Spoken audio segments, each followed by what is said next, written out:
हाय guys, मी Shivkanya. Welcome and welcome back to my channel.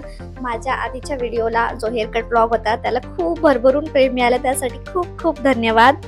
या रोजच्या धकाधकीच्या जीवनात मी खूप विचार करते की तुमच्यासाठी छान छान कंटेंट आणू, व्हिडिओज आणू, शॉर्ट्स आणू, पण कितीही केल्या वाचून ते पूर्ण होत नाही. जे आपण विचार करतो, जे आपण ठरवलेलं असते, जे आपल्याला करायचं असते, ते मोस्टली कधीच होत नाही.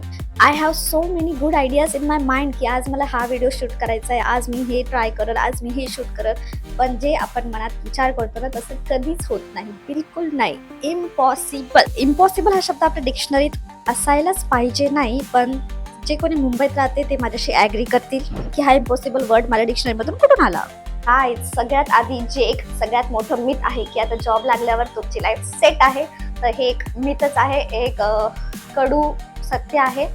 पण हे पण तेवढंच खरं आहे की खरी स्ट्रगल जॉब लागल्यानंतर सुरू होते. It's not so easy to live in Mumbai and do your 9 to 5 job with arranging your friends, family, घर, सगळं काही सांभाळून हे सगळं करणं खरंच खूप अवघड आहे. सगळेजण विचार करतात मी जॉब लागल्या हे करल, मी ते करल, मस्त माझी लाईफ एन्जॉय करल, मी गोव्याला जाईल, मी बाहेर जाईल, मी छान छान ड्रेस घेईल and so on etcetera etcetera.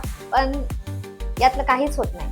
जे आपले टाइम अँड रेग्युलर असतात ते फक्त मीटिंग अटेंड करण्यात आणि शेड्यूल कम्प्लीट करण्यातच जातात. पीस असतो, पीस, मेंटल स्टॅबिलिटी, शांतता, जे आपला मी टाइम असतो तो नाहीसा होतो, ॲटोमॅटिक नाहीसा, कम्प्लीट, जस्ट फॉरगॉटन. आणि हा तोच पीस कुठेतरी माझा सुद्धा गायब झालेला आहे आणि तो पीस शोधण्यामध्ये माझी ही जर्नी सुरू आहे. रोज डे बाय डे तो मी पीस शोधते, मला अजून पण भेटला नाही.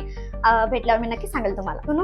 लहानपणी आपण खूप एक्सायटेड असायचो ना बाहेर जायला, पार्टी करायला, छान छान ड्रेस घालून मिरवायला, पण आता ती एक्साइटमेंट जसं जसं आपण मोठं होतो तसं त्याची एक्साइटमेंट ती कमी होत जाते. आता जर कोणी बाहेर जायला म्हटलं ना मी 4दा विचार करते, कारण माझ्यासाठी शनिवार आणि रविवार 2च दिवस असतात आणि त्यात माणूस जो एक्झॉस्ट झालेला असतो ते पूर्ण रिकवर करायचं असते. सो बाहेर जाण्यापेक्षा मी घरात राहून पीसफुली बसलेलं मला आवडतं. झाल्यावर एक्साइटमेंट कमी होतात असं बिलकुल नाहीये, पण कुठेतरी आपण तो पीस शोधत असतो. घरात बसून मेंटली प्रिपेअर करणं, मस्त स्वतःच्या सोफावर बसून या बेडवर बसून काहीच न करणं, हेच खरा लक्झरी असतं आपल्यासाठी. तर लोकांमध्ये राहून, काम करून, स्ट्रेस हँडल करून मनाला हवे असते तो शांतता, ती शांतता घरी येऊन भेटते. No drama, no excitement, no people, no fake smile. कुठेतरी लाईन वाचली होती, peace is important, protect it. Peace हे खूप महत्त्वाचं आहे, त्याला प्रोटेक्ट करून ठेवा. आपल्या कम्फर्टेबल माणसासोबत राहा, कम्फर्टेबल लोकांसोबत राहा, जे हवं ते कम्फर्टेबल करता येईल, जे शक्य होईल ते करा. जास्त अडचणीत जायचा प्रयत्न करू नका. मेंटल पीस मेंटेन करणं इझी बिलकुल नाही आहे. त्यासाठी 2 ते 3 प्रकारच्या गोष्टी कराव्या लागतात. जसं की काही जे पीपल असतात त्यांना, जे अनवॉन्टेड पीपल असतात त्यांना आपल्यापासून दूर ठेवणं, प्रत्येक गोष्टीत येस नाही म्हणणं, काही गोष्टीला नो पण म्हणावं लागतं. काही ज्या हॅबिट्स असतात ज्या आपल्या बॅड हॅबिट पण असू शकतात त्यांना दूर ठेवणं. आणि कंटाळा न करणं, this is also one good thing, ज्याने पीस मेंटेन होतं. जे काय आपल्याला करायचं असते दिवसभरात ते करून घ्यायचं, त्यामुळे पण पीस मेंटेन होतं.